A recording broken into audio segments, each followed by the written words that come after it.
Professeur Mohamed Chakali, sous-directeur de la promotion de la santé mentale au ministère de la Santé. Donc, à l'occasion de la journée mondiale de lutte contre la drogue, elle s'appelait comme ça, maintenant elle s'appelle la journée internationale contre l'abus de substances illicites.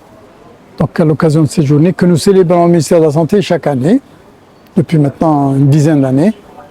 Donc, nous avons vu qu'il fallait nous arrêter sur notre secteur et voir comment on peut redynamiser notre dispositif de soins et de prévention en addictologie, ce qui est tout à fait à la charge du ministère de la Santé. C'est vrai que la prévention est multisectorielle et que tout le monde est appelé à faire de la prévention, tous les secteurs. Et nous avons besoin vraiment de tous les secteurs pour faire le travail de prévention. Et la prévention doit être la plus précoce possible, doit être la plus efficace possible et doit être la plus étendue possible sur l'année. Ça ne doit pas être des actions de prévention ponctuelles, ni des actions de prévention événementielles ou circonstancielles. Donc nous travaillons sur un programme ou une stratégie de prévention qui soit pérenne durant toute l'année et qui doit cibler en particulier le milieu éducatif. Et dans le milieu éducatif, surtout le milieu scolaire.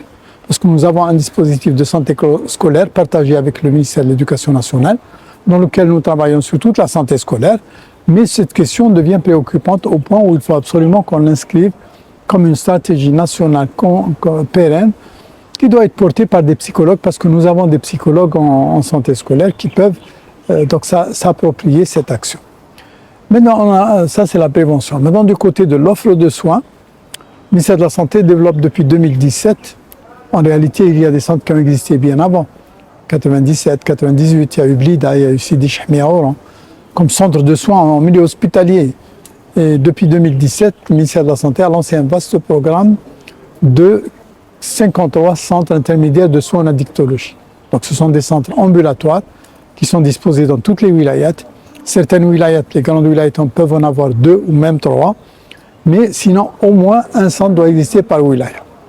Donc cet objectif est réalisé en grande partie, parce qu'aujourd'hui nous avons 46 centres qui sont opérationnels au niveau de pratiquement toutes les wilayats.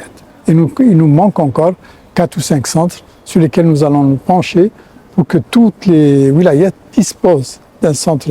Donc aujourd'hui nous nous sommes attardés sur les questionnements des collègues qui sont sur le terrain concernant leurs difficultés, concernant le dispositif, comment il est, comment il a pu être développé ou au contraire réduit dans certains endroits. Donc pour aboutir à des conclusions qui vont nous permettre d'apporter les corrections nécessaires pour que notre ministère puisse mener ses actions de prévention multisectorielle avec tous les secteurs au niveau local, au niveau des wilayats, et pour que notre ministère puisse offrir à toute personne voulant se débarrasser d'une substance à rejoindre un centre, à y être bien accueilli, bien accompagné et bien soigné.